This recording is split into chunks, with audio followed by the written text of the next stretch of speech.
അപകടത്തിലേക്ക് നടക്കുന്ന നമ്മുടെ കുഞ്ഞുമക്കൾ.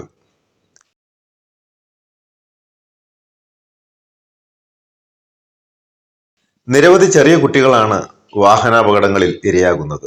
ഇതിന്റെ ഏറ്റവും ഒടുവിലത്തെ ഉദാഹരണമാണ് കഴിഞ്ഞ ദിവസം എറണാകുളം ജില്ലയിൽ ഉണ്ടായത്. സ്കൂൾ ബസ്സിൽ നിന്നിറങ്ങി അതേ ബസ്സിന്റെ മുൻപിൽ കൂടി റോഡ് മുറിച്ച് കടക്കുമ്പോൾ അശ്രദ്ധമായി മുന്നോട്ടെടുത്ത സ്വന്തം സ്കൂൾ ബസ് തന്നെ തട്ടി പരിക്കേറ്റ സംഭവം. സമാനമായ സംഭവമാണ് കഴിഞ്ഞ വർഷം മലപ്പുറം ജില്ലയിലും ഉണ്ടായത്. നിർത്തിയിട്ട സ്കൂൾ ബസിന്റെ പുറകിൽ കൂടി റോഡ് മുറിച്ച് കടക്കുമ്പോൾ എതിർഭാഗത്തു നിന്ന് വരുന്ന വാഹനം ഇടിച്ചു തെറിപ്പിക്കുകയായിരുന്നു.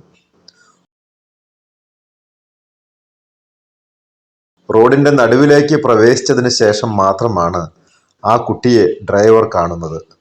ബ്ലൈൻഡ് സ്പോട്ടിൽ നിന്ന് വാഹനത്തിന്റെ മുമ്പിലേക്ക് എടുത്തു ചാടുന്നതിന് തുല്യമാണ് ആ പ്രവൃത്തി. മണിക്കൂറിൽ 60 കിലോമീറ്റർ വേഗതയിലാണ് ആ വാഹനം വന്നിരുന്നതെങ്കിൽ പോലും ഒരു സെക്കൻഡ് കൊണ്ട് 17 മീറ്റർ അത് താണ്ടിയിട്ടുണ്ടാവും. ഗുഡ്സ് ഓട്ടോറിക്ഷയിലെ ഡ്രൈവർ കുഞ്ഞിനെ കാണുന്നത് ഏകദേശം 5 മീറ്റർ മാത്രം അകലെ വച്ചാണ്. അതായത് സെക്കൻഡിൽ 17 മീറ്റർ വേഗതയിൽ പോകുന്ന വാഹനം 1/3 സെക്കൻഡ് കൊണ്ട് നിന്നാൽ മാത്രമേ അപകടം ഒഴിവാകുകയുള്ളൂ. ഇത് അസാധ്യമായ ഒന്നാണ്. സ്കൂൾ വർഷാരംഭത്തിൽ എല്ലാ വിദ്യാഭ്യാസ സ്ഥാപനങ്ങൾക്കും കൊടുത്തിട്ടുള്ള കർശനമായ നിർദ്ദേശങ്ങളിൽ ഡോർ അറ്റൻഡർക്ക് നൽകിയിട്ടുള്ള പ്രധാന ചുമതലകളിൽ ഒന്നാണ് ചെറിയ കുട്ടികളെ റോഡ് മുറിച്ച് കടക്കുവാൻ സഹായിക്കുക എന്നുള്ളത്. ഇങ്ങനെയല്ലാത്ത സാഹചര്യത്തിൽ വാഹനം പോയതിനു ശേഷം ഇരുവശവും കാണാം എന്ന് ഉറപ്പുവരുത്തിയതിനു ശേഷം മാത്രം സുരക്ഷിതമായ രീതിയിൽ ക്രോസിംഗ് ഡ്രിൽ പ്രാക്ടീസ് ചെയ്തുകൊണ്ട് റോഡ് മുറിച്ച് കടക്കാൻ നാം അവരെ പരിശീലിപ്പിക്കേണ്ടതുണ്ട്. ക്രോസിംഗ് ഡ്രിൽ ചെറിയ ക്ലാസ്സുകളിലെങ്കിലും അധ്യാപകരോ രക്ഷിതാക്കളോ അവരെ പ്രാക്ടീസ് ചെയ്യിക്കേണ്ടതും അത്യാവശ്യമാണ്. അതേപോലെ തന്നെയാണ് വാഹനത്തിൽ കയറുമ്പോഴും ഇറങ്ങുമ്പോഴുമുള്ള കാര്യങ്ങളും. വാഹനത്തിൽ യാത്ര ചെയ്യുന്ന സമയത്ത് കൈയും തലയും പുറത്തിടാതിരിക്കുന്നതും, പാർക്ക് ചെയ്തിട്ടുള്ള വാഹനങ്ങളുടെ ചുറ്റും കളിക്കാതിരിക്കുന്നതും, റിവേഴ്സ് എടുക്കാൻ സാധ്യതയുള്ള വാഹനങ്ങളുടെ പുറകുവശത്തു കൂടി സഞ്ചരിക്കാതിരിക്കുന്നതുമെല്ലാം.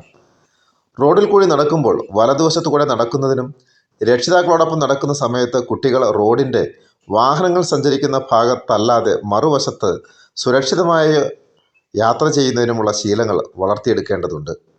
കുട്ടികൾ അമ്മയുടെ കയ്യിലല്ല പിടിക്കേണ്ടത്, മറിച്ച് അമ്മ കുട്ടിയുടെ കയ്യിലാണ് എന്നുള്ളതാണ് സുരക്ഷിതത്വത്തിൻ്റെ ബാലപാഠം തന്നെ.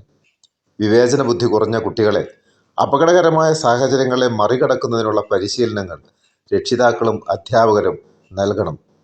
സുരക്ഷയോടെ ജീവിച്ചിരിക്കാനുള്ള പരിശീലനമാണ് ഏറ്റവും പ്രാഥമികമായ വിദ്യാഭ്യാസം. സുരക്ഷിതമാവട്ടെ നമ്മുടെ നിരത്തുകളും കുഞ്ഞുങ്ങളും.